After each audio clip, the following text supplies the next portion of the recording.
If you have chronic kidney disease or you're on dialysis, understanding your iron levels is a big part of understanding your anemia.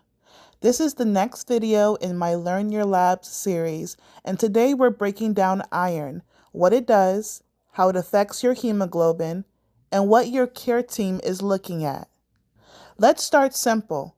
Iron is a mineral your body needs to make hemoglobin. Inside each hemoglobin molecule, there's iron, and that iron is what physically holds onto oxygen in the lungs. When you breathe in, oxygen enters your lungs and attaches to hemoglobin because of the iron inside of it. Then that oxygen travels through your bloodstream and gets delivered to the rest of your body. So without iron, hemoglobin can't effectively pick up oxygen. That's why we say iron is like the fuel, because it helps your red blood cells do their job. Your body gets iron from the foods you eat and from supplements.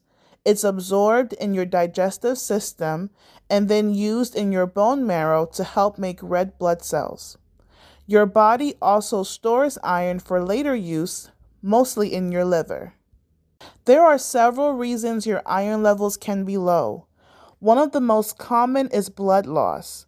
That can be from dialysis treatments, frequent lab draws, or even slow bleeding in the stomach or intestines. Iron can also be low if your body isn't absorbing it well. And sometimes it's related to other deficiencies like low vitamin B12 or folic acid, which also play a role in making red blood cells. Now, here's something that can be confusing.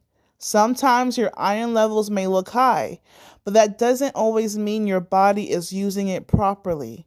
In conditions like inflammation or infection, iron can get trapped in your body and not be available to make hemoglobin.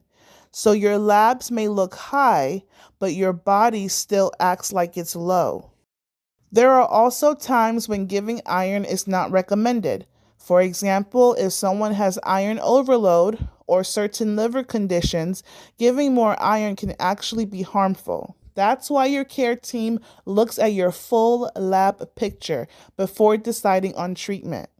There are two main ways iron is given. The first is oral iron. This is taken by mouth.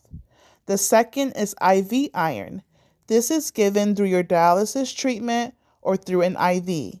Oral iron can be helpful, but it can also cause side effects like constipation or stomach upset.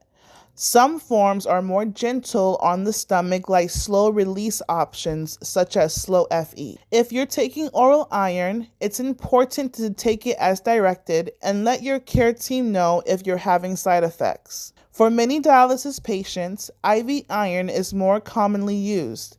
That's because it goes directly into your bloodstream and is absorbed more efficiently. Now, one thing to know is that IV iron should usually be given slowly. If it's given too quickly, some people may feel flushed, lightheaded, dizzy, or warm during the infusion. Before assuming it's an allergic reaction, make sure your care team is aware of your symptoms, because sometimes slowing the infusion rate can help prevent that flushed feeling. Another important thing to understand is that not everyone's numbers will look the same. If you have other health conditions like liver disease or chronic inflammation, your iron and hemoglobin levels may not fall perfectly within the standard range. And that's where learning your normal baseline becomes important. Your care team will help you understand what's safe and expected for you. So if your iron levels are a little high or low, it doesn't automatically mean something is wrong. It just means your care team needs to look at the full picture and decide what your body needs. Understanding your iron levels help you understand your hemoglobin. And understanding your hemoglobin helps you understand how your body is getting oxygen. This is your health, and these numbers all connect. If this was helpful, follow along for the rest of the Learn Your Lab series. Next, we'll continue building on this and break down more labs you see every month.